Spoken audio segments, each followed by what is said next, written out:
அனைவருக்கும் வணக்கம். இன்னைக்கு எங்க வீட்ல வாழை இலை விருந்து. வாங்க சாப்பிடலாம். Chicken biryani, raita, chicken gravy, mutton soup. இதான் எங்க வீட்ல சண்டே ஸ்பெஷல். உங்க வீட்ல என்ன ஸ்பெஷல் அப்படின்றத மறக்காம கமெண்ட் பண்ணுங்க. ஃபர்ஸ்ட் டைம் நம்ம சேனல பார்க்குறீங்க அப்படின்னா மறக்காம சப்ஸ்கிரைப் பண்ணிக்கோங்க. இது ஒரு டிஃப்ரெண்ட் ஸ்டைல் பிரியாணி. எல்லாமே நான் பேஸ்ட் பண்ணி போட்டுட்டேன். வெங்காயம், தக்காளி எதுவுமே வாயில கடிபடாத மாதிரி.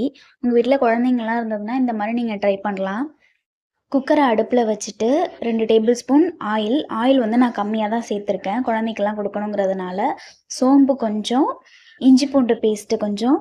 இஞ்சி பூண்டோட பச்சை வாடை போறதுக்குள்ள நம்ம ஒரு மசாலா ரெடி பண்ணிட்டு வந்துரலாம். சோம்பு, சீரகம், மிளகு, ஏலக்காய், லவங்கம், பட்டை, பிரிஞ்சி இலை, கடல்பாசி எல்லாத்தையும் நல்லா ட்ரை ரோஸ்ட் பண்ணி எடுத்துக்கிட்டேன். அது கூட காரத்துக்கு 4 வரமிளகாய். இதை நல்லா நைஸாக பவுடர் பண்ணிக்கோங்க. நம்ம ஹோல் ஸ்பைசஸ் எதுவுமே சேர்க்க வேண்டியதில்லை. தாளிக்கிறதுக்கு இதுவே போதும். வெங்காயம் மீடியம் சைஸ் 2, தக்காளி மீடியம் சைஸ் 2, ரெண்டையும் மிக்சர் ஜாரில் போட்டு நல்லா ஃபைனாக அடித்து வச்சுருக்கேன். அதையும் சேர்த்து நல்லா பச்சை வாடை போகிற வரைக்கும் வதக்கி விட்டுக்கலாம். பச்சை வாடை போன பிறகு garam masala 1 tablespoon, chicken masala 1 tablespoon சேர்த்து நல்லா கலந்து விட்டுக்கோங்க. காரம் வேண்டான்னு நினச்சா வரமிளகாய் நம்ம மிக்சர் ஜாரில் சேர்த்து அரைச்சோம்ல, அதில் வரமிளகாவை ஸ்கிப் பண்ணிக்கலாம். இப்போ நல்லா எல்லாம் எண்ணெய் பிரிஞ்சு வந்துருச்சு. இப்போ கருவேப்பிலை கொத்தமல்லி தூவிட்டு, குழந்தைக்கு மட்டும்தான் சிக்கன் பிரியாணி செய்கிறேன். அதனால் ஒரு 4 பீஸ் போல் சிக்கன் சேர்த்துருக்கேன்.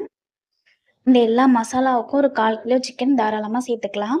அடுத்து தயிர் ஆட் பண்ணி நல்லா கலந்து விட்டுக்கலாம்.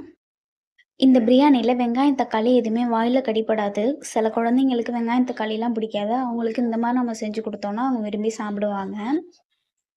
நான் 1 கிளாஸ் ரைஸ் தான் வச்சுருந்தேன். 1 கிளாஸ் ரைஸுக்கு 2.5 கிளாஸ் தண்ணி ஊற்றிக்கிட்டேன். தேவைக்கேற்ப உப்பு போட்டுக்கோங்க.